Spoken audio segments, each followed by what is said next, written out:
প্রিয় শিক্ষার্থী বন্ধুরা, দেখো আজকে তোমাদেরকে সূচকের আরও একটা অঙ্ক দেখাচ্ছি। অঙ্কটা খুব সহজ।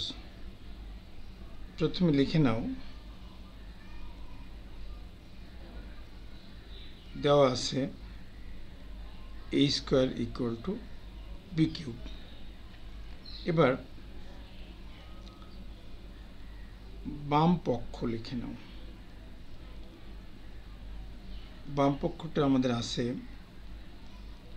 a by B whole to the power 3/2 plus b by a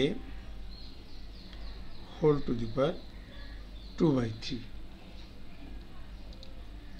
আমরা এখানে ভগ্নাংশ পাওয়ারটাকে বাইরে রাখবো আর বাকিটাকে ভিতরে নিয়ে নেব। অর্থাৎ দেখো, এখান থেকে এই 3টাকে ভিতরে নিয়ে নেব। তাহলে আমি লিখতে পারবো a cube B cube whole to the power half. আবার এখান থেকেও এই 2টাকে ভিতরে নিয়ে নেব। তাহলে লিখব B square A square whole to the power 1/3। এখন এই যে আমাদের কন্ডিশন দেওয়া আছে যে a square equal to B cube, এই অঙ্কে যেখানে a স্কোয়ার আছে সেখানে বি কিউব বসাবো, আর যেখানে বি কিউব আছে সেখানে a স্কোয়ার বসাবো। তাহলে দেখো, এই জায়গাটায় a কিউব, নিচে আছে বি কিউব, তাহলে বি কিউবের জায়গায় বসিয়ে দিলাম a স্কোয়ার। আবার এই জায়গাটায় আছে a স্কোয়ার, সেখানে বসিয়ে দিলাম বি কিউব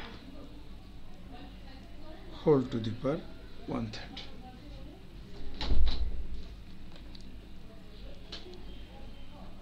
এখানে এটা হাফ পাওয়ার আছে লেখা হয়নি। এবার দেখো, এই যে 3 থেকে 2 বাদ দিলে কত থাকে? 1।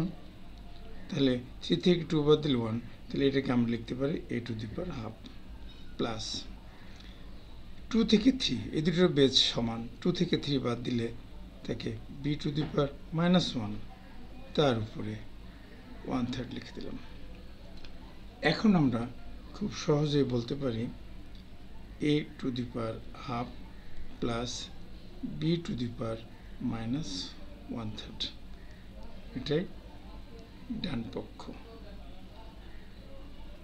তার মানে আমাদের এটা প্রমাণ হয়ে গেল। অর্থাৎ আমি এখানে লিখলাম দেখানো হলো। অঙ্কটা খুব সুন্দরভাবে প্রমাণ করা হয়ে গেল।